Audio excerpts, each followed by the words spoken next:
నమస్తే గురువుగారు. అఖండ ఐశ్వర్యమస్తు.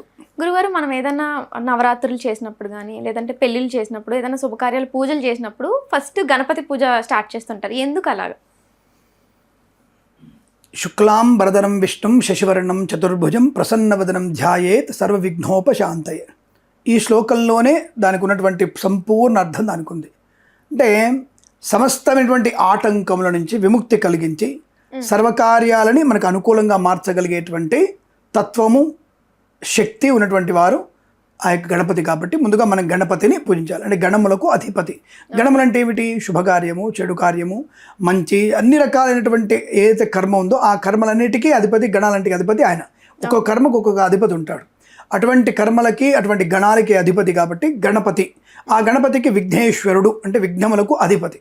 అంటే విఘ్నాలన్నింటినీ తొలగించేవాడు కనుక ఆ విఘ్నాధిపతిని మనం ముందుగా పూజిస్తే మనకి ఏ పని మొదలుపెట్టినా ఆటంకాలు లేకుండా చేస్తాడని అర్థం. కాబట్టి మళ్ళీ మీలాంటి వాళ్ళు లేదంటే కొంతమంది కొంటే వాళ్ళు ఉంటారు, ఏమంటే మీకు అమ్మాయికి బీట్ అయిపోతున్నాను, నేను గణపూజ చేసుకొని బీట్ వేస్తే నాకు వస్తుందని అడుగుతారేమో. లేదా దొంగతనానికి వెళ్తున్నా అండి, దొంగతనం గణపూజ చేసుకొని వెళ్తాను అనే విషయంలో.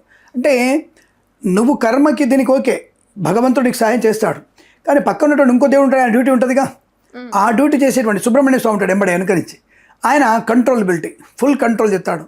మంచి చేసిన వాడికి మంచి చేస్తాడు. నువ్వు చెడు సంకల్పంతో వచ్చిన వాడిని గణపతి టోల్గేట్ ఓపెన్ చేసినా సుబ్రహ్మణ్య స్వామి అనేటువంటి కాంక్రీట్ లాంటి గోడ అనేది అడ్డంగా ఉంటుందన్నమాట. కాబట్టి అక్కడ ఎవరిని ఏ సంకల్పంతో పూజిస్తారో అనేది వెరీ ఇంపార్టెంట్. అంటే గణపతి పూజనకు అర్థం ఏంటంటే సర్వ విఘ్నాలు. ఇక్కడ ఎందుకు? రాక్షసులు కానీ దేవతలు కూడా ఆయన పూజిస్తారు.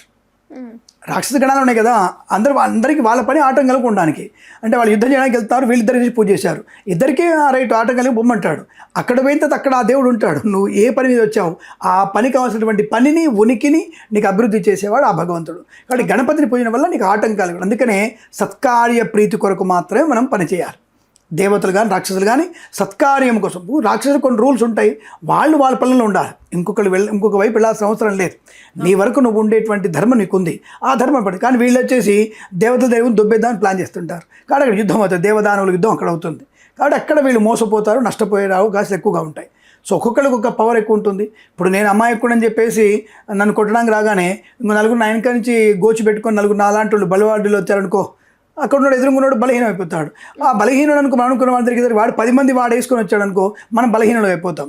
కాబట్టి ఒక్కొక్క బలం అనేది ఎవరెవరికి ఎటువంటి బలము కావాలో, ఎటువంటి యుక్తితో పని చేయాలో అటువంటి యుక్తిని, శక్తిని కలిగించేవాడు గణపతి. ఎవరి వరకు? నీ వరకు నువ్వు పని చేసుకోవాలి.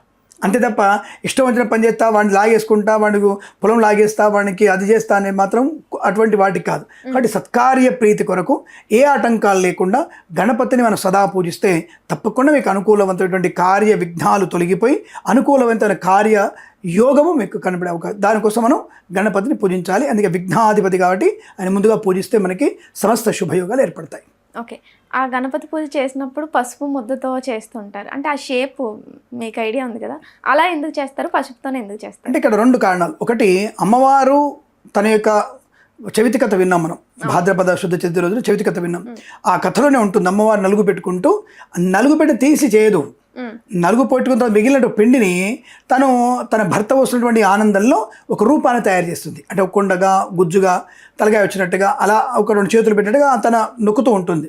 ఒకసారి మనకు కూడా అంతే, చిన్నపిల్లలు చూసారు మీరు, జంతికలు వేసుకున్న మేము జంతికలు వేసేవాళ్ళు, మా అమ్మ వాళ్ళు చెక్కిలాలు జంతికలు వేసేవాళ్ళు. ఆ సకినాలు వేసాం, సకిన ఒకసారి అటు ఇటు పోతే నాకు సైకిల్ వచ్చింది, నాకు బ్యాటర్ వచ్చాడు అని చెప్పుకుంటాం మనం. అంటే కామెడీగా ఉండడానికి చిన్నపిల్లలు అలా తింటుంటారు.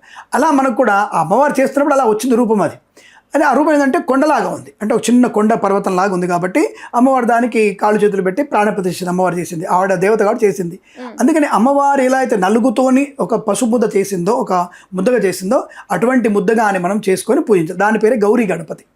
ఇప్పుడు పెద్ద గణపతిని పూజ చేస్తున్న నవరాత్రులలో ముందుగా మనం గౌరీ గణపతి పూజ చేసి తర్వాత మనం పెద్ద గణపతి పూజ చేయాలి. కాబట్టి మీరు తప్పకుండా అటువంటి ఆచారంగా అమ్మవారి గణపతి కాబట్టి గౌరీ గణపతి పూజ చేసిన తర్వాతనే మిగతా పూజ చేస్తే అనుకూలంగా ఉన్న విషయాన్ని గమనించుకోవాలి. ఇక్కడ చిన్న గణపతి ఎందుకు చేయాలి అని అడిగితే, ఇక్కడ ప్రతి విషయంలో కూడా మనకి సూక్ష్మంగా కనబడేవాడు, అది మొత్తం అంటే దాని ఏమంటారంటే ఆకాశంతో కనిపేవాడు గణపతి.